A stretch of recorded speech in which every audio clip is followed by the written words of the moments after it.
Les vraies voix Sud Radio, 18h-20h, Cécile Doménibus, Philippe David. Mon Dieu, qu'elle est bête.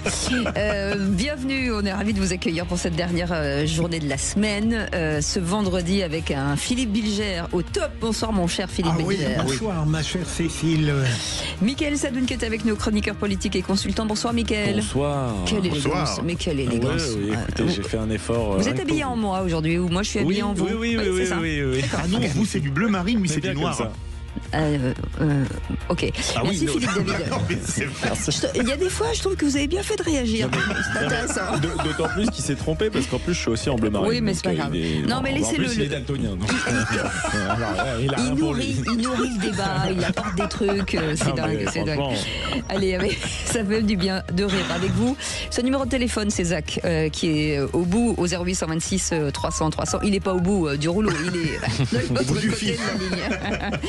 Bien sûr, allez, sérieusement, avec le grand débat du jour, on reviendra depuis 2023. 52 animateurs périscolaires ont été écartés par la ville de Paris après des signalements d'agressions sexuelles dans des écoles et des centres de loisirs. Et d'où la question du jour, scandale des agressions sexuelles dans les écoles de Paris. Nos enfants sont-ils en danger dans nos écoles? Eh bien, vous dites oui à 92%. Vous voulez réagir, le 0826 300 300. Alors moi, je le dis, évidemment, il faut être vigilant, mais ne cédons surtout pas à la psychose. L'immense majorité des personnels en contact avec les enfants sont parfaitement honnêtes et respectables. Et puis la question du soir, c'est on revient sur cet amendement au projet de loi de finances pour 2026 qui vise à instaurer une taxe qui ciblera les franchisés de la restauration de la rapide. Selon les députés verts, l'enjeu est autant économique que sanitaire. Et on vous pose cette question, budget 2026, un amendement prévoit une nouvelle taxe sur les fast-foods. Bonne idée, mauvaise idée, sans opinion. Vous pensez à 55% que c'est une mauvaise idée, à 29% que c'est une bonne idée, et à 16% vous êtes sans opinion. Alors moi j'en ai marre de toutes ces taxes. Chacun est responsable de ses choix nutritifs et nul n'est obligé de manger de la, voyez ce que je veux dire, comme disait un chroniqueur de télévision célèbre. Allez, tout de suite on revient sur ces scandales des agressions sexuelles à l'école. Eric vit dans l'angoisse, celle que sa fille de 5 ans ait pu être victime de violences sexuelles à l'école. On vous dit, il y a peut-être un danger pour vos enfants, surveillez-les. On n'a pas d'informations sur les risques psychologiques, on n'a pas d'informations sur les mesures qui sont prises et surtout qui auraient pu être prises. C'est des charlots à un moment. Pour le prochain animateur, le recrutement, est-ce qu'on va être rassuré? On ne sait pas. J'ai plus confiance. Si les 3 animateurs visés par l'enquête en cours ont été suspendus à titre conservatoire, aucun d'entre eux n'est mis en examen à ce stade. Les vraies voix Sud Radio. Philippe Bilger, ça fait froid dans le dos quand même, j'ai envie de dire. Absolument, Cécile, mais j'ai connu dans ma vie amicale et des expériences où tout à coup on apprenait qu'un jeune homme ou un homme s'était livré à des actes, et c'est un euphémisme, indélicat sur des enfants. Et à chaque fois, quand on réfléchissait, il y avait eu de la part de ces gens qui étaient soupçonnés ou impliqués, une attitude un petit peu étrange à l'égard des enfants. Je ne veux pas dire que on ne choisit jamais par hasard ces professions d'éducation, de soutien, où on est naturellement en relation avec des enfants. Et sur le fond, je rejoins ce qu'a dit Philippe, qui est très sage et très pertinemment. Il ne s'agit pas de jeter la pierre sur tous ces éducateurs qui font un travail remarquable. Mais il faut être beaucoup plus vigilant qu'on ne l'est à l'heure actuelle, parce que ça n'est jamais neutre d'aller d'une certaine manière vers les enfants. Mickaël Sadoun. Écoutez, moi j'ai été, en m'informant un petit peu sur le sujet, étonné par l'ampleur de la chose. Franchement, je m'attendais pas à tel chiffre. Et puis en plus, la difficulté de la chose, c'est évidemment que ça vise des enfants. Donc la notion de plainte, de reporting, d'identification même du mal qui est fait est compliqué à faire, puisque ça vise des personnes, vous savez, infance, l'étymologie du mot enfant, c'est celui qui n'a pas la parole. Donc c'est plus compliqué. Je suis d'accord avec Philippe Bilger. Pour moi, la seule réponse, c'est de redoubler de vigilance vis-à-vis du personnel éducatif. Je sais pas quoi vous dire de plus. Oui. Il faut évidemment aussi que les parents s'enquérissent de la journée de leurs enfants, de ce qu'ils ont fait, de machin. Je pense que c'est la seule manière d'éviter ce genre de choses. Voilà. De tous les signes qui apparaissent et parfois qui sont informulés, naturellement. Bien sûr. J'en profite pour dire que si toutefois vous étiez face à ce type de drame, vous pouvez appeler le 3020, qui est un numéro destiné aux victimes de tous les types de harcèlement rencontrés en milieu scolaire. Philippe David. Alors moi je trouve qu'on va peut-être un peu vite en besogne, surtout que la mairie de Paris a pris une décision, c'est de durcir son protocole, et en cas de signalement, vous êtes directement viré et vous ne pouvez plus être mis en contact avec des enfants. Ouais. Mais si un enfant peut affabuler, peut raconter n'importe quoi. Bien sûr. Moi alors, désolé, mais la présomption d'innocence, c'est fait devant la justice, Philippe Bilger me dira pas le contraire, mais ça doit aussi, parce qu'un gamin peut raconter n'importe quoi, vous savez, moi je l'ai déjà raconté à ce micro, j'ai un ami qui a fait de la prison pendant plusieurs mois pour un viol dont la fille de sa concubine l'avait accusé et qu'il n'avait absolument pas commis. Il a été totalement innocenté. Mais je sais pas. Alors, je veux bien qu'il y ait maintenant le principe de précaution partout, à commencer par la Constitution, mais j'ai peur qu'on aille quand même très loin. D'autant qu'il y a quand même un léger problème, c'est qu'on manque beaucoup de personnel dans ce type de profession. Alors si en plus on décourage les gens d'y aller ou qu'on les vire pour tout et n'importe quoi, on va pas après se plaindre en plus qu'il y a encore plus de pénurie de personnel. Ou alors on est chez les fous. Mais est-ce qu'on peut imaginer que, comme souvent dans l'éducation nationale, qu'il y ait quand même du pas de vague, Philippe Bilger ? Je pense que ça a dû être le cas, ma chère Cécile. J'ai l'impression, et si j'en réfère à beaucoup d'affaires, notamment dans le domaine du sport, que dorénavant, on fait très attention et que la moindre faiblesse sur ce plan, le moindre geste indélicat est dénoncé et fait l'objet d'une procédure, et je m'en réjouis. En effet, on risque des dérives, mais mieux vaut des dérives qui ont pris, au moins au départ, la juste mesure de la gravité que l'inverse d'hier. On est bien d'accord. Vous êtes d'accord. On est bien d'accord. Mais il ne faut pas non plus que le principe de précaution devienne la nouvelle machine à broyer, parce que ça a quand même ses limites. Je suis d'accord. Ah non, je suis complètement d'accord. Et puis après, tout dépend de l'âge de l'enfant. Hein. Si tout dépend de l'âge de l'enfant. En très bas âge, c'est difficile de pas lui donner. On est bien d'accord. Ouais. Et tout dépend, j'ai envie de vous dire, même du signe d'affection. Parfois, vous savez, la frontière peut être un peu malaisante. Je ne sais pas si vous vous souvenez de Joe Biden qui touchait un petit peu des enfants comme ça. Alors, moi, je pense qu'il était simplement affectueux avec eux, mais en effet, il peut y avoir quelque chose d'un peu malaisant. Donc, la frontière est un peu difficile à définir. Il y a évidemment des choses qui ne sont pas sujets à caution et qui, de toute façon, doivent être condamnées. Ça, on est entièrement d'accord là-dessus. Il n'y a pas le moindre commencement de doute. C'est assez particulier. C'est assez particulier. Je pense, évidemment, et là, je suis peut-être tradit en disant ça, mais que c'est plus bizarre quand ça touche particulièrement, je trouve, les hommes. Voilà. La proximité des femmes avec les enfants me choque moins. Évidemment, il peut y avoir une agression qui est commise par une femme, je ne le conteste pas, mais ça me choque moins que la trop grande proximité d'un homme avec des enfants. Voilà. Merci, vous restez avec nous, on continue, et déjà ça sonne beaucoup, ça fait beaucoup réagir au 0826 300 300, on fait une petite pause et on est très heureux en tout cas de vous accompagner jusqu'à 19h30. Sud Radio. Parlons vrai. Parlons vrai. Sud Radio. Parlons vrai. Sud Radio. Parlons vrai. Les vraies voix Sud Radio. 18h-20h. Cécile Doménibus, Philippe David. Et avec Philippe David qui vient d'entendre cette pub, la pomme de terre, c'est la vie. Ah oui. Et tout de suite, je confirme. Il a les oreilles qui s'ouvrent, le visage qui s'éclaire. Ça m'a donné la frite. J'observais d'ailleurs que Philippe David avait un petit air avec Jean-Pierre Coff. J'ai cité dans le ouais, mais c'est ça, tu vois. Vous aviez entre la frite et la patate, de toute façon vous avez. J'ai les deux. Voilà, vous avez les deux, c'est ça qui est dingue. Oui, les pommes sautées. C'est bon ça. Ah, mais c'est bon. Tiens, en parlant de pommes sautées et de fondu, je vous remets un petit retech là de gagner l'appareil à fondu, hein, de 150 € de la marque Fondue Simo. On parle de pommes de terre, donc forcément, j'ai envie de dire fondue, c'est sûr, c'est sûr. Une belle fondue à partager entre amis avec du bouillon, du chocolat, du fromage, même tout mélangé si vous voulez.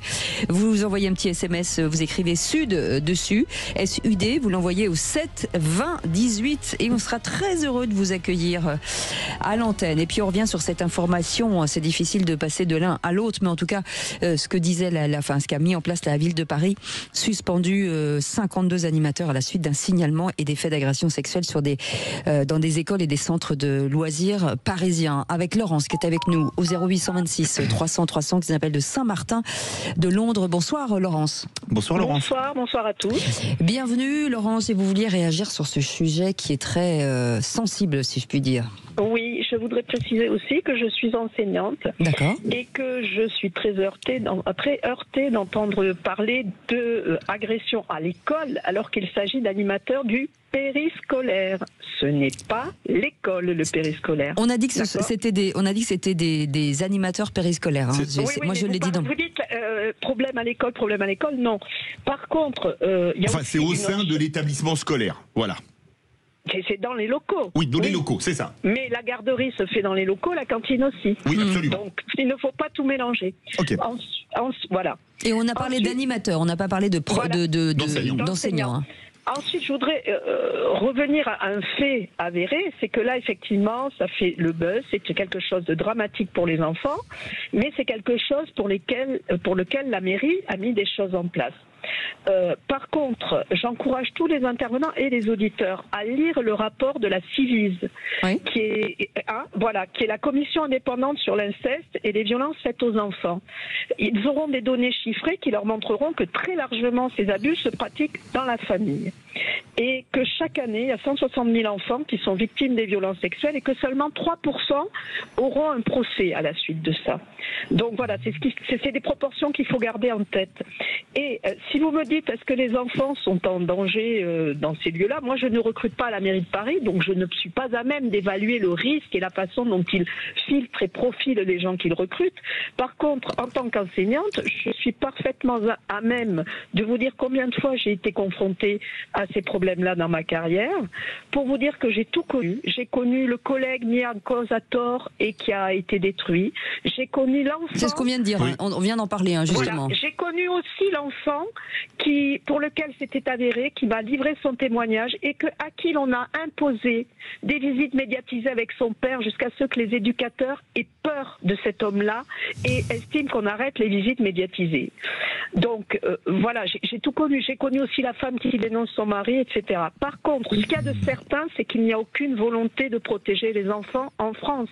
Il n'y a aucune volonté puisque dans les propositions de la Civise, il y avait le questionnement systématique des enfants, le fait que le carnet de santé soit scruté et qu'il y ait des visites médicales claires pour faire émerger certaines choses. Or, Emmanuel Macron a détruit la Civile, a dissous la Civile. Je vois d'où vous parlez. Et oui, et a dissous la Civise. Donc, et de toute façon, moi, je n'ai pas de médecin scolaire vers qui orienter l'enfant, pas de psy scolaire dans mon métier. Donc voilà. La protection des enfants et des lieux pour recueillir leurs paroles n'existe pas.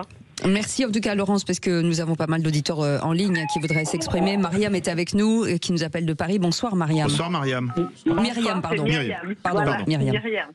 Oui. C'est la vieillerie des yeux, pardon Myriam. Je souhaite intervenir. Ce que la dame disait avant, que ça n'existe pas au sein de l'école, c'est faux parce que moi j'ai été victime, ça existe. Mais c'est qu'on ne peut pas parler, on ne parle pas. Je l'ai vécu quand j'étais en cours moyen 1. C'était un professeur aimé de tous qui faisait partie de la communauté catholique. C'était une école publique, pas privée, mais il faisait la messe par moment aussi. Donc comment dénoncer quelqu'un qui est apprécié de tous? Vous allez passer pour la menteuse. C'est vrai? Oui. Je l'ai jamais dit. Avec des copines, bon, j'ai gardé pour moi. Comment on dit ça? Vous savez quand votre mémoire, vous l'effacez. Et des années après, vous recroisez la personne. La mémoire traumatique. Exactement. Quand j'ai recroisé ce monsieur-là, j'ai tout revécu. Aujourd'hui, j'ai 48 ans. Je n'ai pas de vie sexuelle. Pourquoi?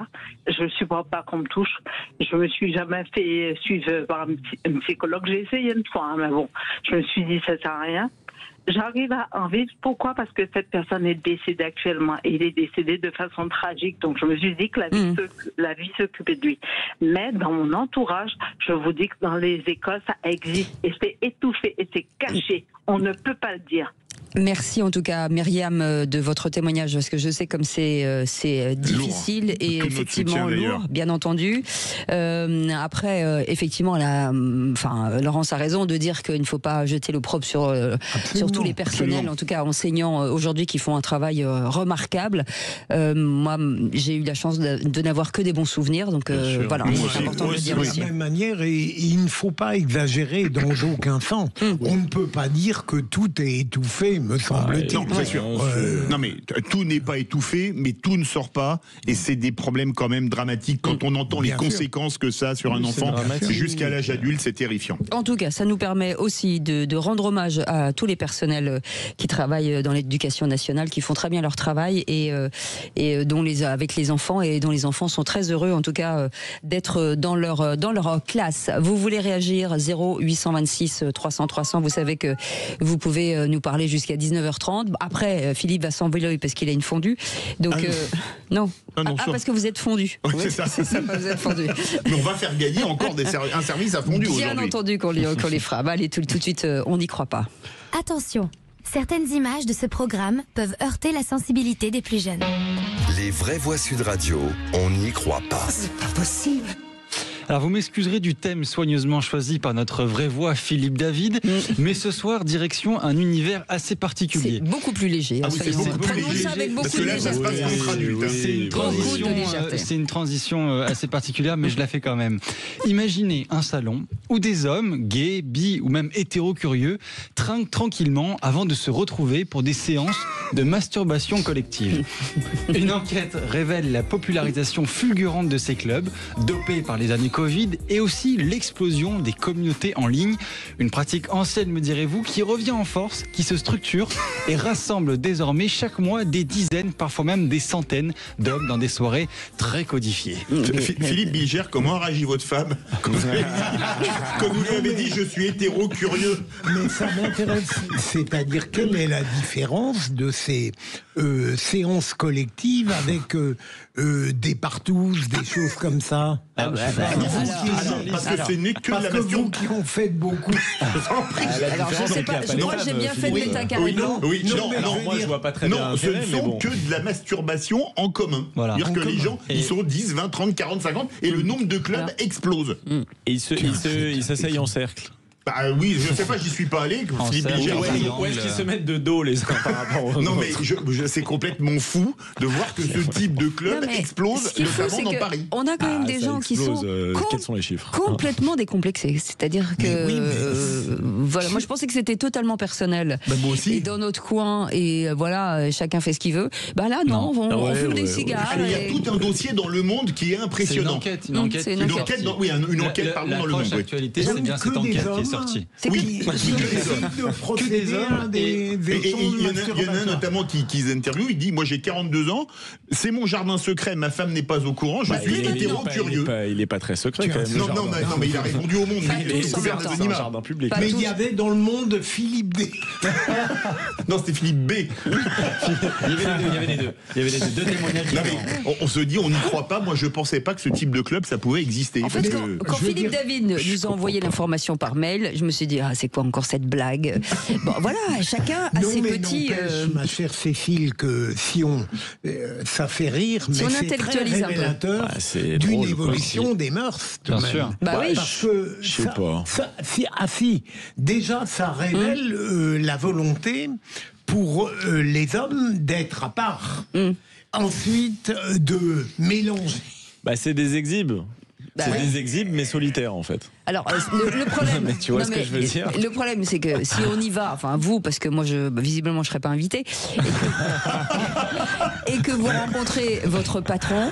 Bah là, ça fout mal quand même, non? Ah non, j'imagine pas Patrick Roger. Là, non. Mais surtout, franchement, c'est bien des hétéros, des homos, justement, il y a des hétéros. C'est ça qu'il y a d'intéressant. Il y a hétéros curieux, hétéros, gays, bi. Des totalement hétéros, je sais pas. Non, mais voilà, je suis bien d'accord avec eux. Excusez-moi. Michael Sadoun et Philippe Bilger, n'essayez pas d'intellectualiser ce truc. C'est totalement binaire.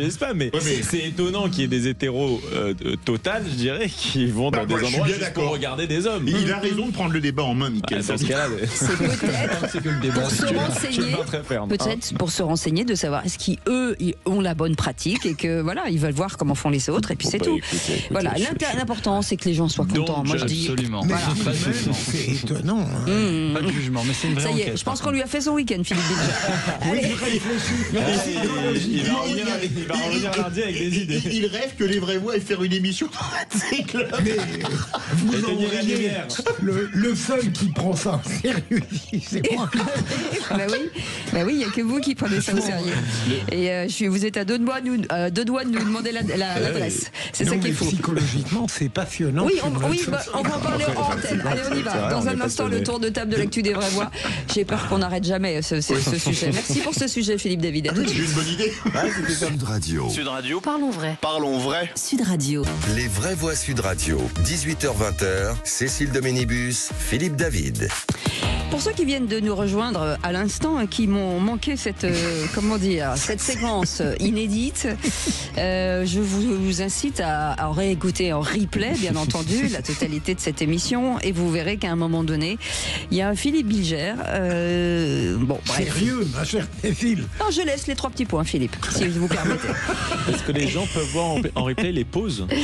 Non, pas les pauses. Non, ils voient pas les pauses. Non, pas les pauses. Non, pas les pauses. Non. Ils auraient appris quand même beaucoup de choses sur la sexualité. Non, mais sinon, il y a bien longtemps que vous seriez plus à l'antenne. Tout de suite, le tour de table. Mais on est chez les fous là. Oui, je vous le donne en mille. Le meilleur fion, c'est celui de Lucette. Ah, mais là, c'est sérieux. Précisons que le fion, ça se mange. Vous déformez ma sensualité. Arrêtez-vous, quoi. Vous avez vu, vous êtes moches comme des culs, quoi. D'habitude, quand on parle de fion sur Sud Radio, c'est entre 14h et 16h avec Brigitte Lahaye. Et il reste 4 secondes pour avaler. Le tour de table. De l'actualité. Non mais Maxime, je m'adresse à notre réalisateur. Oui. Ma mère écoute en fait. On salue. Ah mais après tout a été dit sur l'antenne, hein. Donc je peux plus rien pour vous là. J'aurais presque envie de me lever. Voilà. Tellement c'est indécent. Après la séquence qu'on vient de vivre, je préfère que vous restiez assis, Philippe. Philippe David. Allez, on va commencer, je vais faire bref, par une bonne nouvelle. La France s'est qualifiée hier soir pour sa 8e Coupe du Monde consécutive, en battant l'Ukraine 4-0, alors qu'il y avait 0-0 à la mi-temps. Mais ce qui est intéressant, je pense, c'est ce qu'a dit Kylian Mbappé à la fin du match. Non, de la fierté. Comme le coach l'a dit dans le vestiaire, il faut jamais banaliser parce qu'aujourd'hui ça devient à peu près normal, mais je crois pas que dans l'histoire de l'équipe de France ça a toujours été normal. Donc on est très fiers d'être au rendez-vous aux États-Unis. Après on a essayé d'être le plus sobre possible parce que c'était pas la chose la plus importante de la soirée. Donc on va pas cacher notre plaisir dans les vestiaires, mais ici avec les gens il fallait avoir un maximum de bon sens et essayer de toujours avoir idée que le plus important aujourd'hui c'était la commémoration. Maintenant sur le terrain on a essayé de faire le job. En première mi-temps c'était un peu plus laborieux. Alors vous avez entendu Kylian Mbappé, évidemment hier soir il y avait énormément d'émotions, la Marseillaise a capella. Cette déclaration de... Oui, très belle déclaration de Kylian Mbappé. Alors maintenant c'est vrai, on est habitué, ça fait 8 Coupes du Monde consécutives que la France se qualifie. Bon, maintenant on se qualifie plus facilement. À l'époque, il y avait 16 équipes. Là, maintenant, il y en aura 32. Mais voilà, bravo les Bleus. On espère que ça se passera bien. Et Kylian Mbappé, qui est maintenant 48 équipes, pardon, on est passé à 32 et maintenant à 48 équipes, c'est ça. Et maintenant, Kylian Mbappé, après son doublé d'hier soir, est à 2 buts d'Olivier Giroud pour devenir le plus grand buteur français de l'histoire. Alors, il n'y a plus qu'un mot, allez les Bleus. En attendant, le tirage au sort des poules le 5 décembre prochain. Tout de même pas une grande équipe de France. Hein. Oui, mais 4-0. Pas agréable à regarder. Hein. Oui, mais avec Deschamps, seul le résultat compte. Hein. Il a beaucoup joué en Italie. Vous êtes un homme réaliste. Vous. Ah, mais il a joué en Italie. Oh, vous êtes dur, Philippe? Non, vous n'êtes pas dur? Non, ok, d'accord. Mickaël Sadoun, Alain Souchon, je ne crois pas que les Français soient assez cons. C'est la citation d'Alain Souchon. Oui, les artistes sont parfois d'une originalité incroyable dans leur œuvre et pourtant d'une banalité confondante et un peu idiote dans leurs opinions. C'est l'impression que m'a donné Alain Souchon ce matin en déclarant sur RTL que les Français ne sont pas assez cons pour élire le RN. Qu'on s'entende bien, Alain Souchon a parfaitement le droit de ne pas voter pour le RN, il a même le droit de détester ce parti. Mais est-ce vraiment sérieux d'expliquer simplement son succès par la connerie des Français? Pas de problème d'immigration, pas de problème de pouvoir d'achat, pas de problème de souveraineté, d'insécurité. En plus d'être très basique, cette sortie est méprisante pour les électeurs du RN qui sont automatiquement assimilés à des cons. Pour Alain Souchon, qui cultive depuis longtemps une image de chanteur populaire, pas génial d'insulter les ouvriers, les employés, les chômeurs qui votent pour le RN. Et puis en taquinant un peu, les électeurs d'Emmanuel Macron ont-ils été des génies visionnaires en élisant le président avec un tel bilan ?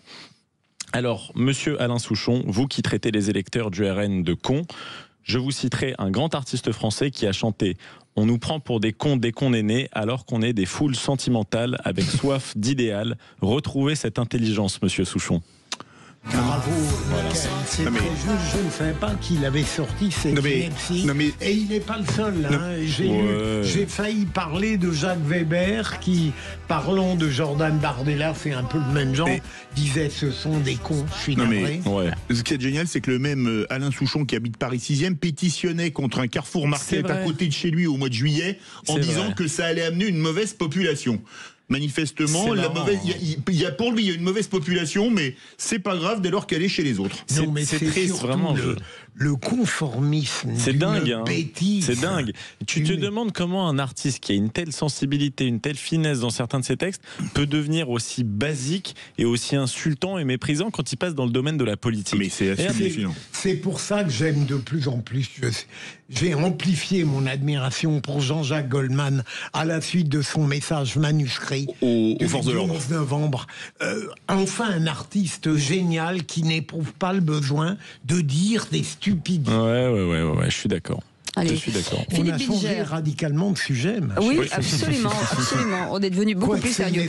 Philippe Bilger, vous avez 1 minute 30 pour nous convaincre sur les municipales 2026. Alors, ce qu'il y a de formidable, c'est que malgré les contraintes administratives et financières, et malgré ce qu'on appelle les incivilités au sens large, on a 6 maires sur 10, ce qui est un très bon pourcentage, qui sont prêts à rempiler pour les élections municipales de 2026. On n'espérait pas un tel score. Ça montre que plus on s'approche d'une échéance, plus nos personnalités ont le sens des responsabilités, et c'est formidable.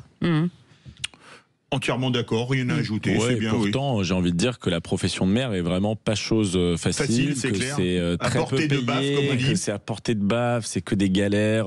Franchement, bravo à ceux qui remplissent, qu'ils soient de gauche ou de droite, parce que c'est un engagement. Moi, franchement, je sais pas si je le prendrais, quoi. Eh ben, écoutez, tout ça tombe bien, puisque dans un instant, Stéphanie Guettorand sera avec nous, qui est la directrice du Salon des maires et des collectivités locales. On reviendra justement sur tous ces maires et les enjeux de ces élections bientôt et nous serons d'ailleurs au Salon des maires, Philippe. Mercredi prochain, le 19, on passera d'un très bon moment de 18h à 20h avec Philippe Bilger sur le stand des buralistes, porte de Versailles. Avec notre ami... non, c'est plus Philippe Coy maintenant, c'est Serdar Kaya, le président des buralistes. Mais si vous voulez, on en parlera hors antenne, ça n'intéresse que nous. Allez, sauf si vous avez des choses à vous dire qui sont totalement publiques. Non, ce serait fumeux. D'accord. Tout de suite. Sud Radio, c'est vous qui donnez le ton. Tout le monde peut appeler, donner son avis, qui plaise ou qui plaise pas. L'important, c'est d'essayer de rester constructif. Et j'aime bien l'esprit qu'il y a chez vous. Sud Radio, parlons vrai.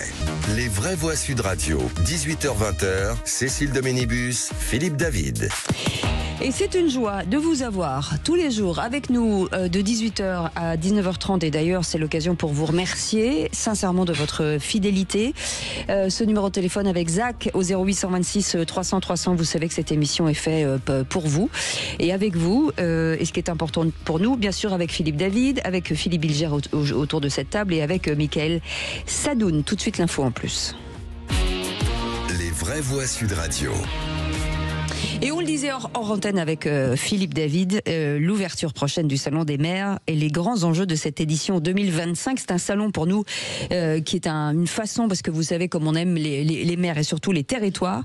Et nous avons le plaisir d'accueillir la directrice du Salon des maires et des collectivités locales, Stéphanie Guettorand. Merci d'être là avec nous ce soir. Vous savez qu'on est quand même là tous les ans avec vous. On aime beaucoup les maires. Beaucoup de maires viennent autour de cette table assez régulièrement. Et on va commencer par la thématique, puisque il y a toujours une thématique dans un salon. Cette année, c'est le meilleur en commun.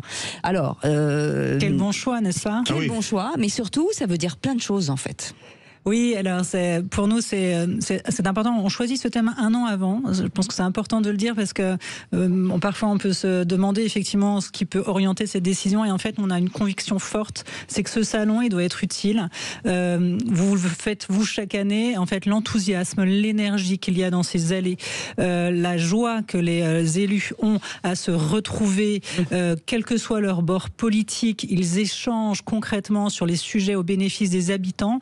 Et en fait, ils prennent des tuyaux les uns avec les autres. Il y a un mélange de compétences. Ils s'inspirent. Ils partagent aussi parfois leurs inquiétudes, mais tout ça toujours avec un objectif qui est de trouver des solutions. Et pour nous, c'était important de rappeler qu'en fait, ce moment, c'est le moment d'un rassemblement du meilleur des énergies, des solutions. Pour le bien commun et pour l'intérêt général. Et rappeler aussi à quoi ça sert, ça nous semblait assez fondamental, et que tout ça, tous ces débats, tous ces échanges, au final, ça doit atterrir sur les pieds des habitants, sur nos pieds, et améliorer notre qualité de vie, et bien sûr aussi répondre à tous les enjeux aujourd'hui auxquels nous sommes confrontés, auxquels les collectivités sont confrontées, le climat, les enjeux du vivre ensemble et la sécurité. Alors quand on fait un petit bilan, si on doit tirer un petit bilan de ce mandat, en tout cas des maires, on se dit toujours quels sont les sujets qui vont monter le plus. On parle de tous ces maires qui désertent un peu leur municipalité parce que ça devient trop dur pour eux. Il y a les autres qui arrivent. Voilà, tout ça se percute. Mais si on devait faire un bilan de ces 6 ans de mandat, qu'est-ce qu'on dirait aujourd'hui? Alors c'est un mandat qui a été qui a commencé en plein Covid, vous vous rappelez, en 2020. Donc en fait c'est un mandat qui a été confronté à des crises successives, crise sanitaire, la crise climatique qui s'accélère, crise sociétale, là on est dans une crise budgétaire forte.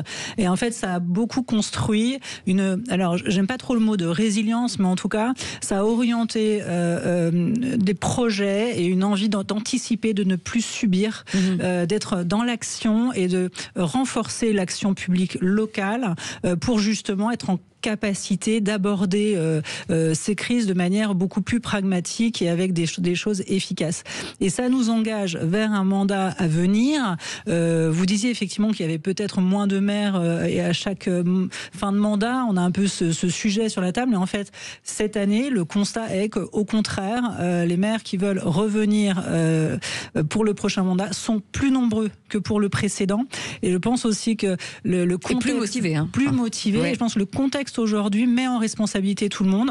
On le voit, les collectivités, les associations, les entreprises, ont envie de porter les sujets, prennent en main les choses. Et je pense que cette mise en responsabilité va aussi en faveur d'élections municipales, je pense, très riches en débats et avec, en tout cas, des sujets, je pense, qui vont passionner les Français. Mais ce salon, il est incontournable pour les maires parce que déjà, ils se rencontrent, il y a des tables rondes et puis ils peuvent faire leurs emplettes, on va dire ça comme ça, pour les équipements communaux.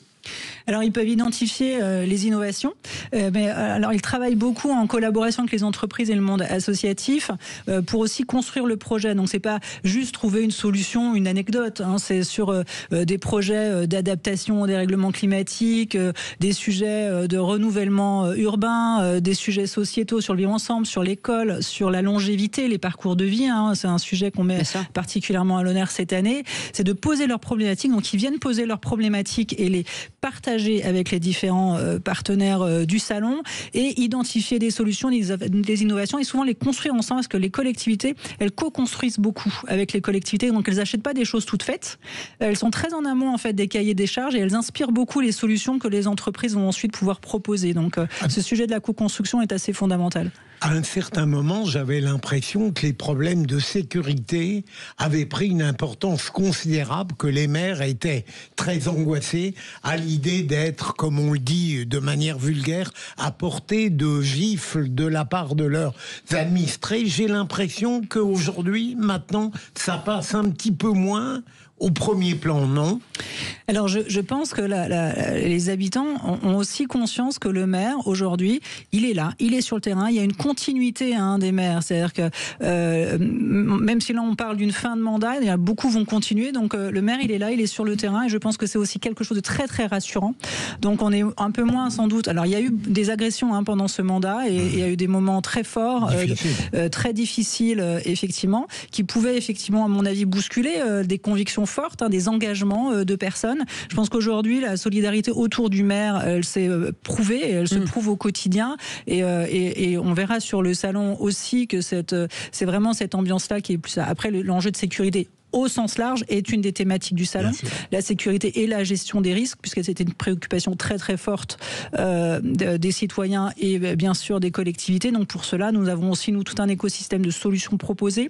Nous avons cette année une cellule de crise pour justement mettre en avant des solutions de réponse à des contextes de crise climatique, de crise sécuritaire, de crise sanitaire. C'est intéressant ça. Voilà, tout à fait. Ouais. Si on parle des collectivités, comment peuvent-elles aujourd'hui accéder ou mobiliser pour des fonds européens? Est-ce que c'est un sujet aussi chez vous? Oui, tout à fait. Nous travaillons avec la Commission européenne qui propose un espace qui s'appelle la Place de l'Europe sur le salon, qui ne sera pas très très loin de là où vous émettrez mercredi prochain.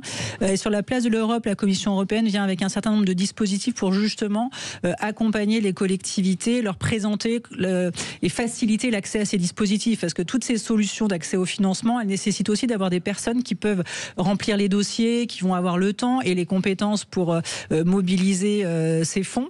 Et donc sur le salon, on a ce type d'outils pour justement faciliter les choses. En tout cas, je rappelle quand même que Jean-François Aquili sera au Salon des maires avec nous le même jour, mercredi à 9h15 pour l'interview politique. Nous, on y sera à partir de 18h. Et puis, et Sud Radio est la radio officielle du salon cette année. Ben oui, c'est important de le dire, absolument. Et on est très heureux de ça et très fiers de ça. 0826 300 300 tout de suite. Et si j'étais maire? Les vraies voix Sud Radio. Cher Jean-Pierre, si vous étiez maire, c'est pas facile à dire. Quelle serait, devant la présidente aujourd'hui du Salon des maires et des collectivités locales, quelle serait votre première proposition ou mise en place? Cher Cécile, que j'ai pas eu depuis longtemps au téléphone, bonjour. Bonjour. L'équipe. De mon côté, comme pour la première fois depuis 30 ans, il n'y aura plus aucun dispositif fiscal permettant d'inciter à la construction de logements neufs. J'inciterai les maires et je prendrai comme décision de participer activement à la rénovation, particulièrement des centres-villes, pour permettre aux primo-accédants plutôt jeunes, méritants, diplômés, travaillants, qui ont parfois des difficultés parce qu'ils enchaînent les CDD, à accéder à la propriété. Je ferai ça massivement. On va faire réagir notre invitée Stéphanie Guettorance sur effectivement sur l'habitat qui est quand même primordial aussi pour les communes. Mais très beau sujet. Alors, je rappelle que sur les sujets du logement, on est aussi sur une thématique très régalienne, donc qui est très aussi en responsabilité de l'État. Donc sur le sujet de la rénovation, je pense que c'est quelque chose sur lequel les collectivités sont très sensibles parce que ça permet à la fois de gérer le patrimoine et d'offrir des opportunités effectivement, alors pour du logement mais pas seulement, parce que la rénovation elle permet aussi d'accueillir des acteurs économiques du commerce, on peut transformer certains espaces en tiers-lieux pour animer aussi l'activité économique locale, créer du lien social. Donc il y a énormément de projets en termes de rénovation des cœurs de ville qui sont engagés par l'ensemble des collectivités, mais tout ça effectivement nécessite d'être financé, d'où aussi la nécessité de travailler avec un écosystème d'acteurs privés ou associatifs et une contribution multipartite pour avancer sur ces sujets-là. Et pour la thématique typiquement du logement, vous avez raison, aujourd'hui l'investissement dans le logement c'est peut-être voilà, c'est un sujet qui est en recul très très fort, et depuis la loi Pinel, voilà, on n'a plus d'incitation forte notamment sur neuf. Donc c'est un sujet qui doit remonter évidemment fortement dans les débats, parce que c'est un attendu, mais je dirais que voilà, c'est un sujet qui doit combiner en tout cas l'engagement du gouvernement avec les possibilités des collectivités. Merci beaucoup Stéphanie Guettorance. Alors je rappelle quand même que le Salon des maires et des collectivités lesquelles c'est entre le 18 et le 20 novembre. Nous y serons bien entendu à partir de mercredi et c'est à Paris Expo, Porte de Versailles. Merci beaucoup d'avoir accepté notre invitation. Dans un instant, le coup de gueule de Philippe David. Quand on n'a plus aucun argument, il en reste toujours un, le sexisme. Et tout de suite, Thomas Binet, les incontournables de la copropriété. Et on revient juste après, à tout de suite. Bien dans mon immeuble, avec Loiselet et Desgremont présente. Sud Radio, les incontournables de la copropriété. Thomas Binet. Nous sommes avec notre consultant Philippe Loiselet, patron de Loiselet d'Aigremont, pour parler plus précisément aujourd'hui de la dématérialisation en copropriété. Bonsoir Philippe. Bonsoir Thomas. Philippe, la digitalisation de la société se poursuit et donc aussi désormais dans les copropriétés. Alors est-ce que vous pouvez nous expliquer, pour commencer notre échange de ce soir, ce que l'on entend par dématérialisation en copropriété? C'est un vaste sujet, ici comme ailleurs. Oui. Qui est beaucoup plus important qu'il n'y paraît. En 2018, le législateur a posé les bases juridiques de la dématérialisation en copropriété. Elle consistait à remplacer les documents papier et les processus manuels par des solutions numériques. Cela implique la numérisation des documents existants, la création de documents nativement numériques et l'utilisation d'outils en ligne pour la gestion quotidienne de la copropriété. Et est-ce que cette transformation concerne tous les aspects de la vie en copropriété? Absolument.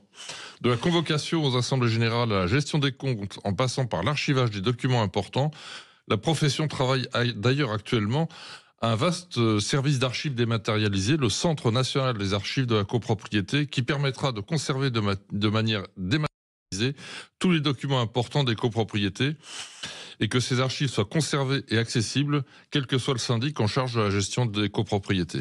Mais alors Philippe, concrètement, quelles sont les incidences sur le fonctionnement des copropriétés?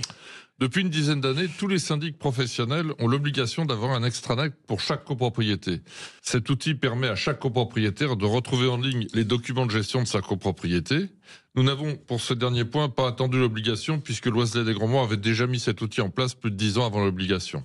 Alors Philippe, si on parle aujourd'hui de la dématérialisation, c'est qu'il y a eu un changement majeur dernièrement, n'est-ce pas? Oui, il y a peu de temps, Thomas. Oui. Le 9 avril 2024, oui. Le législateur a souhaité faciliter les communications en redéfinissant la manière dont les notifications électroniques sont désormais diffusées. Avant ce texte, l'accord préalable des destinataires était nécessaire. C'est ce qu'on appelait l'opt-in. Après la nouvelle loi, le consentement préalable n'est plus requis et les notifications électroniques deviennent la norme par défaut. C'est ce qu'on appelle l'opt-out. La règle est donc désormais que la notification passe du papier à l'électronique, sauf si le copropriétaire demande à continuer à recevoir le courrier par la poste. Alors du coup, quand on parle de notification électronique, quels sont les documents qui sont concernés justement par cette notification? Cela concerne les envois des convocations et des procès-verbaux d'assemblée générale, ainsi que les mises en demeure. Cela représente un volume considérable. La copropriété représente des dizaines de millions de lettres recommandées chaque année et un des premiers facteurs de l'utilisation de ces lettres recommandées en France. D'accord. Alors, cela ne pose-t-il pas pour autant des problèmes, notamment de la preuve de l'envoi ? Oui, mais la loi apporte la réponse. Les notifications électroniques doivent être faites via un tiers de confiance qualifié par l'ANSSI, qui est l'Agence nationale de la sécurité des systèmes d'information. À ce titre, le tiers de confiance, après l'envoi, détient la preuve du dépôt de la réception, une fois que le copropriétaire a réceptionné son avis. Alors, quels sont les avantages, Philippe, pour les copropriétaires et pour les copropriétés, bien sûr? Tout d'abord, la rapidité de transmission, puisque l'envoi est quasi instantané, mais également le fait que le copropriétaire n'a plus à se déplacer au bureau de poste, qui est quand même pas rien. Et enfin, et ce n'est pas un faible avantage, une économie très importante pour la copropriété et donc pour les copropriétaires, puisque les coûts d'acheminement sont diminués de près de 80%. Chacun comprendra également qu'en matière de protection de l'environnement, l'impact est considérable, puisque cela supprime beaucoup de papier. Il n'est pas rare qu'une convocation d'assemblée générale comporte plusieurs dizaines, voire plus de 100 pages. Et si vous aviez un conseil à nous donner ce soir sur ce sujet-là? Eh bien, donnez votre adresse mail à votre syndic. Rassurez-vous, ce n'est pas pour vous envoyer de la publicité, c'est pour faciliter les échanges. Cela permet également de vous joindre plus facilement et plus rapidement, notamment en cas de problème dans la copropriété ou dans votre appartement. Merci Philippe, et on vous retrouve vendredi prochain vers 18h50 pour un autre numéro d'Oser investir, les incontournables de la copropriété. Et pour ce qui me concerne, je vous donne rendez-vous dimanche matin dès 9h25 dans la matinale week-end. Sud Radio, les incontournables de la copropriété. Thomas Binet. Avec Loiselet et d'Aigremont, bien dans mon immeuble. Sud Radio. Sud Radio. Parlons vrai. Parlons vrai. Sud Radio. Parlons. Les vraies voix Sud Radio. 18h-20h. Cécile Doménibus, Philippe David. Et pour cette dernière ligne droite des vraies voix jusqu'à 19h30 avec nos vraies voix du jour, Philippe David, bien entendu mon compagnon de toujours, mon deuxième. compagnon avec Philippe Bilger. Mon troisième compagnon avec Michael Sadoun. J'aime pas, Cécile. Dites donc, c'est de la polygamie tout ça. Troisième dans l'ordre alphabétique, mais premier dans l'ordre d'importance, me semble-t-il. Chacun détermine sa base. Vous pourriez dire, comme Michel Déon, qui avait plusieurs amis IEF, il y en a une et quelques autres. J'accepterais que vous disiez un et quelques autres. C'est joli. Il y en a une et quelques autres. C'est joli. J'aime bien. Allez, tout de suite, ça va le détendre. Le coup de gueule de Philippe David. Les vraies voix Sud Radio. Le coup de gueule de Philippe David. Comme d'habitude, je vais remettre le clocher au milieu du village, un village qui se situe dans le 7e arrondissement de Paris. Pourquoi le 7e arrondissement? Parce que c'est là que se trouve l'Assemblée nationale et qu'une scène qui s'y est passée avant-hier pourrait relever d'un sketch. On écoute ceci. Parce que si vous financez la retraite, si vous financez le décalage de la retraite par ces réformes-là, vous faites payer par tous les plus vulnérables de la société, par tous les plus fragiles de la société, un simple décalage de 3 mois, alors même que vous nous demandez pour la première fois et à l'occasion de ce décalage d'inscrire dans les votes de l'Assemblée que nous aurions voté pour les 43 annuités et les 64 ans. Madame Rousseau, est-ce que vous pourriez éviter d'hurler quand vous prenez la parole? Vous nous cassez les oreilles. Ou à défaut, est-ce que vous pourriez baisser le micro? Ça, c'est pas acceptable. Je vous rappelle à l'ordre immédiatement. Et votre appel au règlement est terminé. Vous avez un rappel à l'ordre. Et je vous indique d'ailleurs que sur 2 précédentes interventions, à nouveau qui visaient Madame Rousseau, j'ai prononcé, pas plus tard qu'il y a quelques minutes, 2 rappels à l'ordre également. Je ne tolérerai aucune attaque sexiste dans cet hémicycle. C'est fini. C'est fini. Vous avez entendu la députée écologiste Sandrine Rousseau, le député UDR Géraud Vernier et la présidente de l'Assemblée nationale Yael Braun-Pivet. Une présidente de l'Assemblée nationale qui sanctionne le député UDR pour propos sexistes, alors qu'il a juste demandé à Sandrine Rousseau de baisser le son de quelques décibels. Mais où est le sexisme là-dedans? Est-il interdit de faire la moindre remarque à une parlementaire du sexe opposé quand on est un homme? D'ailleurs, au nom de l'égalité homme-femme, cela doit marcher dans les 2 sens. Mais manifestement non, on écoute ceci. On retourne à l'Assemblée parce que vous êtes 2 députés. À la niche. Non mais voilà ce qu'on... Non mais vous avez entendu là? Mais vous avez pas d'amour. Elle a dit à la niche. Oui, j'ai dit à la niche. Alors moi j'aurais dit à la niche. Une femme, en plus, elle est fille, mais alors là, sur les réseaux sociaux, mais je m'en prends plein la journée, toute la journée, voire pendant les mois. Vous me dites à la niche, et ça doit passer crème. Et voilà le vrai visage de la France. Restons respectueux. Vous venez d'entendre la députée LFI Danielle Obono s'adressant au député RN Philippe Ballard par ces mots: à la niche, arrêtez d'aboyer, propos tenus sur un plateau de BFM TV. Alors, ce n'était pas dans l'hémicycle, mais ces propos sont-ils sexistes? On peut poser la question. Il me semble en tout cas infiniment plus grave, car ils assimilent un adversaire politique à un animal, ce qui ne devrait jamais arriver dans le débat démocratique. Pourtant, aucune réaction de la présidente de l'Assemblée nationale, nonobstant le fait que cela se soit passé entre 2 membres de son Assemblée. Mais le plus drôle dans cette affaire est qu'un tweet de Yael Braun-Pivet est ressorti, un tweet en réponse à un visuel montrant Sandrine Rousseau présentant le programme du nouveau Front populaire langage des signes, tweet dont le texte était, je cite, « Si jamais vous revenez dans l'hémicycle et que vous pouvez chuchoter comme ça au lieu de hurler comme avant, ce serait top. » Conclusion, Sandrine Rousseau hurle bien dans l'hémicycle, mais on peut l'écrire si on est une femme, mais pas le dire si on est un homme. À moins que la présidente de l'Assemblée nationale soit d'une totale mauvaise foi, ne dit-on pas qu'il n'y a pas pire sourd que celui qui ne veut pas entendre, même si quelqu'un hurle à proximité? Pour introduire un zeste de contradiction, mais sans que je sois sûr de la validité de mon point de vue, est-ce que vous n'avez pas l'impression un petit peu que ce député, en intervenant de la sorte, a renvoyé à une sorte d'image un peu banale qu'on peut avoir de l'hystérie féminine, en disant au fond, elle parle très fort, un peu comme on reproche à certaines femmes d'être un peu hystériques, et bien sûr pas vous, ma chère Cécile. Est-ce qu'il n'y a pas un peu de ça? Bah moi je vois pas ça là-dedans. Par contre, quand on dit à quelqu'un à la niche, ça c'est la preuve d'un mépris total. Oui, je comprends pas qu'il n'y ait pas une sanction d'ailleurs quand une députée s'adresse comme ça à un député. Je trouve en plus, je vais vous dire, pour rentrer dans plus le détail, il y a des sujets sur lesquels j'accepterais plus qu'on hurle. Si on parle de sujets graves, Si on parle de choses qui touchent au terrorisme, je me souviens de discours de Manuel Valls à l'Assemblée nationale où en effet il avait la voix qui décrochait un peu, absolument. Mais parce qu'il parlait de choses qui étaient vachement graves. Là, c'est pas tellement le cas. Donc, si vous voulez, il y a quand même un moment où on est capable de dire à Sandrine Rousseau qu'il faut arrêter de hurler sur tous les sujets. Ça doit pas être pris comme quelque chose de sexiste. Ça agace tout le monde. Bravo à Géraud Verny de lui avoir dit, et honte à Yael Braun-Pivet d'avoir profité de l'occasion pour se donner un genre comme si elle tournait une page de l'histoire du féminisme en disant c'est fini, l'air de dire comme si elle, vous comprenez, elle a dû tellement souffrir de sa position de femme, etc. Enfin, je veux dire, qu'est-ce que c'est que cette manière de faire les choses? Et en plus, je vais vous dire, ça se rapproche de la diffamation parce que ça sous-entend qu'il est macho. Oui.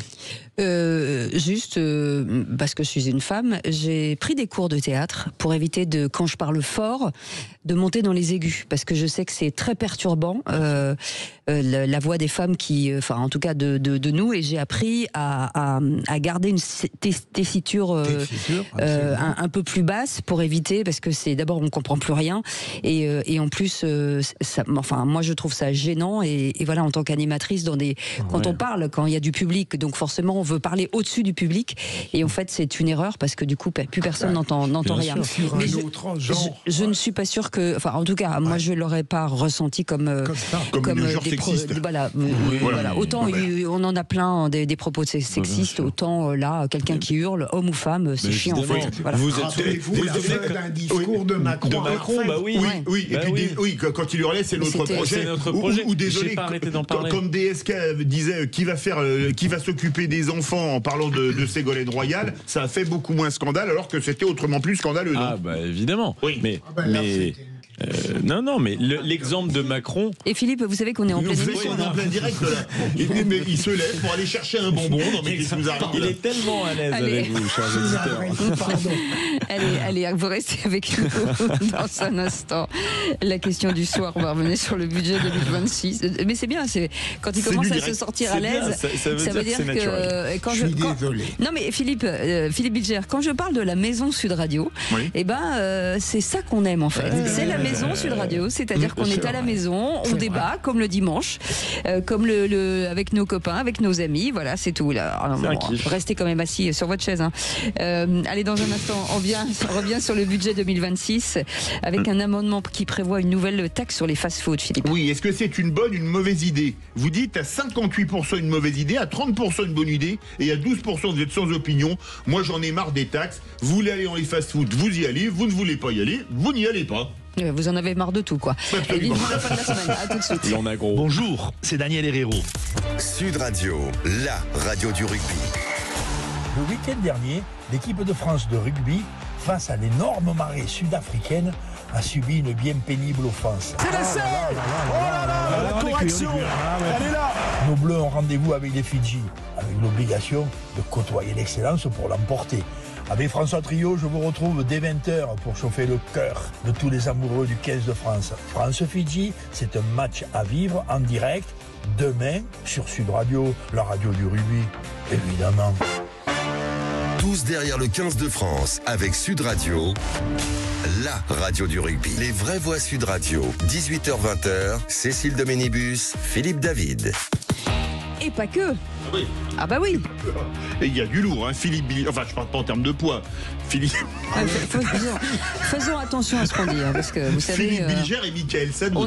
On n'est pas à l'abri d'un procès avec Philippe Bilger. Oui, oui, surtout, heureusement que vous avez rectifié d'emblée le terme lourd. Ah oui.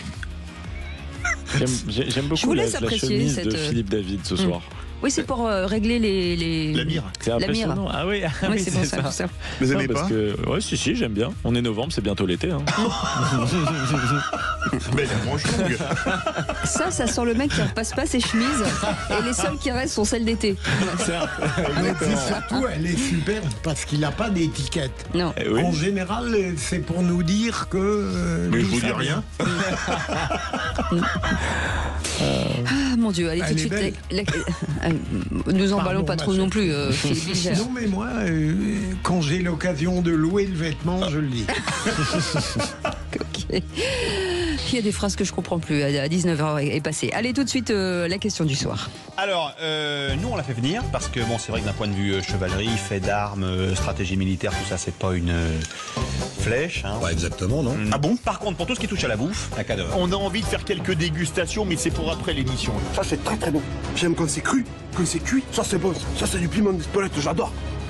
J'aime quand c'est brûlé, quand c'est congelé, quand c'est périmé. En fait, j'ai tout le temps fait. Des producteurs, des consommateurs, des bouchers, des boulangers, il y a absolument de tout et c'est absolument délicieux. Ah non, mais là, je dois reconnaître un prince de la fourchette. Enfin, sauf qu'il me faut avec les doigts. Hein. J'ai donc décidé de commencer par me sustenter ce soir en commençant par des charcuteries du Cagir, continuer par une fondue pyrénéenne et conclure par un gâteau à la broche arrosé d'Irouléguy et même plus si affinité. C'est la cuisine que j'aime. Allez. Rendez-vous sur mangerbouger.fr. Si tout ça n'est pas taxé par le gouvernement, je comprends rien. C'est avec ça j'ai pas la médaille des agriculteurs français, c'est à désespérer. Eh ben justement, on part de l'autre côté, puisqu'un amendement au projet de loi de finances 2026 vise à instaurer une taxe qui ciblera les franchisés de la restauration rapide. Selon les députés Verts, l'enjeu est autant économique et ils disent aussi, mais sanitaire. D'où cette question. Budget 2026, un amendement prévoit une nouvelle taxe sur les fast-foods. Vous dites à 58% que c'est une mauvaise idée, à 30% une bonne et à 12% vous êtes sans opinion. Et tout de suite, mon cher Philippe, vous pouvez commenter, mon cher Philippe Bilger. J'avoue que je n'ai pas vraiment d'opinion sur ce sujet, dans la mesure où moi-même j'aime beaucoup les fast-foods, j'aime beaucoup le McDo. J'aime beaucoup quand je rentre tard le soir aller manger, demander des potatoes et comme votre accent anglais est magnifique. J'adore. Et comme je le demande gentiment, elles acceptent de me le faire directement au lieu de tapoter sur ces machines. Mais ça peut être une... Excusez-moi, il y a quelqu'un qui est rentré dans le corps de Philippe Bilger. Mais c'est génial, là on découvre une nouvelle dimension du personnage. Non mais allez me chercher le vrai Philippe Bilger. Qu'est-ce qui se passe? Donc, si c'est un moyen de réparer, de rendre ces fast-foods plus conformes, paraît-il, à la qualité de la nourriture, pourquoi pas? Mais je ne vois pas le rapport. Ah mais non, mais le truc c'est de mettre une nouvelle taxe. 50 000 €, quelle que soit l'ouverture du fast-food, 100 000 € si c'est à moins de 300 mètres d'un établissement scolaire. C'est juste pour faire les poches des gens. Mais alors ce qui est totalement délirant, c'est que ça va taxer par exemple les franchisés des grandes enseignes de fast-food, pas besoin de les citer, mais que par exemple les kebabs ne seraient pas taxés, alors qu'ils sont encore plus gras que les hamburgers en général. Donc c'est n'importe quoi. Le but c'est de faire les poches des boîtes de fast-food. Ils oublient juste que c'est des franchisés et que donc ils n'auront pas les moyens peut-être de mettre 50 ou 100 000 € de taxes pour commencer. Je suis d'accord, c'est exactement ce que j'allais dire. La pizzeria du coin, le kebab en effet, la sandwicherie, tout ça ne va pas être taxé. Donc je vois pas tellement l'apport nutritif de la taxe. Je vous rappelle qu'il y a de la malbouffe aussi. Enfin, il y a des plats cuisinés pas très bons dans les supermarchés. C'est très mauvais pour la santé. Il y a des gâteaux partout. Il y a des.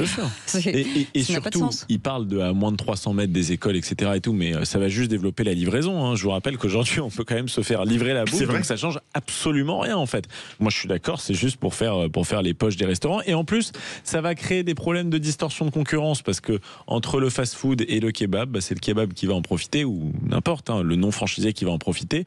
Je trouve que c'est grave, c'est une rupture d'égalité économique. Voilà. Mais quel était le motif honorable affiché? Le motif, c'est les écologistes qui l'ont fait, c'est pour en fait quelque part lutter contre la malbouffe. Et que donc, si vous mettez une grosse taxe, évidemment, si vous payez 100 000 € parce que vous êtes à 200 mètres d'un lycée ou d'un collège, vous allez augmenter le prix de vos hamburgers, de vos frites ou de vos potatoes pour être en symbiose avec vous. Quel accent? Attendez, j'ai fait du Bilger. Vos potatoes, et donc on va dire que comme c'est plus cher, les gens iront pas. Mais c'est complètement stupide. C'est complètement stupide. Comment présenter un amendement pareil? Le seul but, c'est de faire les poches.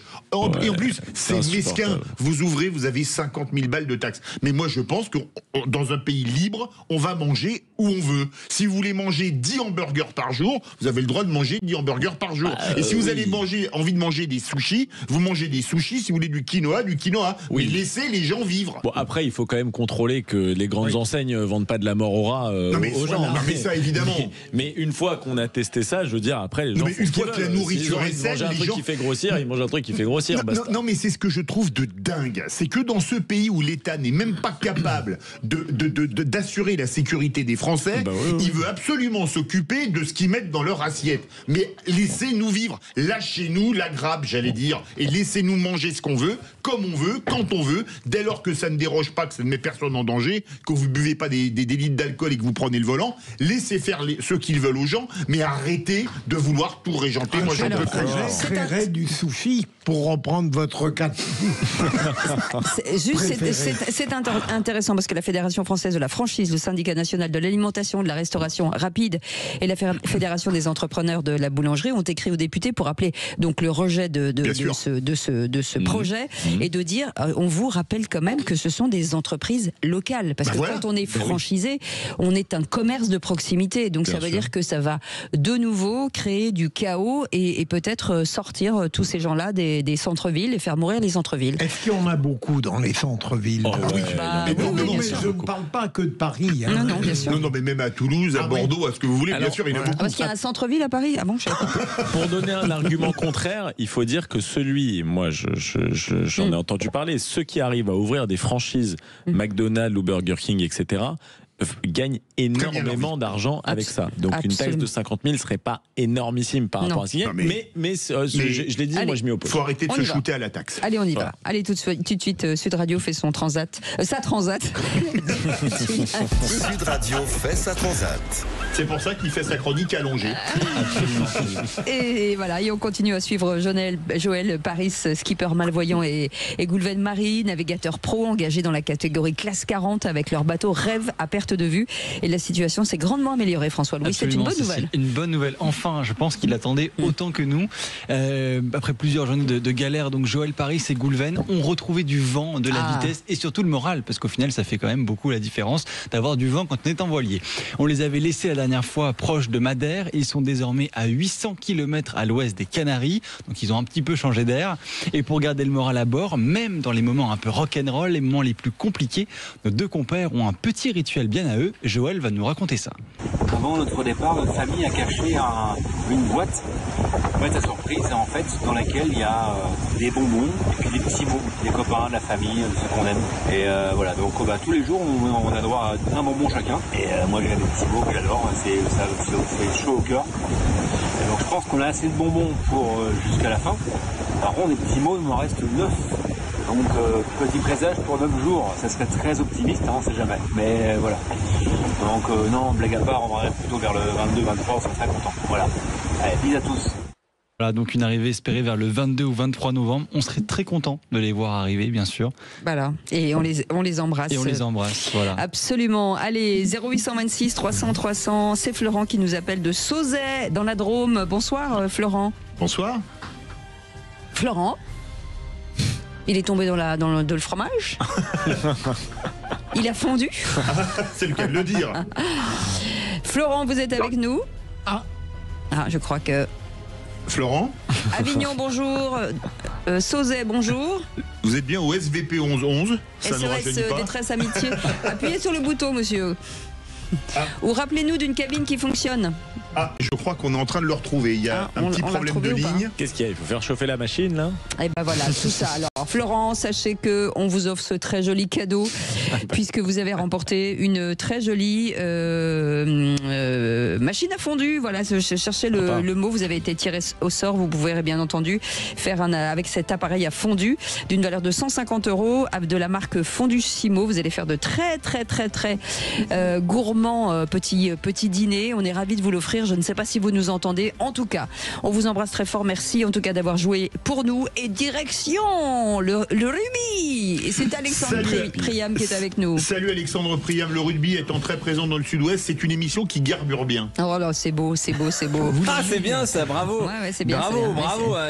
Bravo Philippe David. Bonjour à tous. Il l'a fait à chaque fois, donc ça n'a aucun intérêt. Non, c'était un SMS que m'a envoyé Alexandre. Tu dois mettre le mot carbure dans le lancement. Allez, Alex. Ah oui, mais ça garbure bien, c'est très bien. De la Pro D2 ce soir. De la Pro D2, Ce effectivement, week-end. Colomiers Nevers 3 partout actuellement. Évidemment, on va passer un très gros vendredi soir de rugby autour de la Pro D2. Et puis on se projettera évidemment sur France-Fidji demain. Est-ce que les Bleus peuvent rebondir? Parce qu'on a été quand même très inquiets à l'issue du match face à l'Afrique du Sud. Une belle claque pour l'équipe de France de Fabien Galtier. Fabien Galtier d'ailleurs qui sera sous pression dès demain, oui, parce qu'une nouvelle défaite, ça ferait 5 d'affilée pour le 15 de France. Et ce serait inédit sous le mandat Galtier. Ce sera demain, ça évidemment, dès 20h sur Sud Radio. Puis dimanche, soirée exceptionnelle autour de la Pro D2. Une nouvelle fois, Vannes face à Grenoble devant 30 000 personnes à Rennes. Sud Radio sera présent tout au long du week-end pour vous parler rugby. Voilà, et demain à 20h avec François Trio et Daniel Herrero, bien entendu. C'est à découvrir et à écouter sur Sud Radio. On vous souhaite un excellent week-end. Merci Philippe Bilger, merci, Mickaël Sadoun, merci Philippe, merci David, merci Zach, François-Louis. Merci François-Louis, merci Maxime, merci Justine et Antoine. On vous souhaite un très bon week-end. Prenez soin de vous et on sera ravis de vous retrouver à partir de lundi. À 18h avec un immense bonheur. Et voilà, c'est ça. Bon week-end à tous et merci de votre fidélité. À lundi, salut.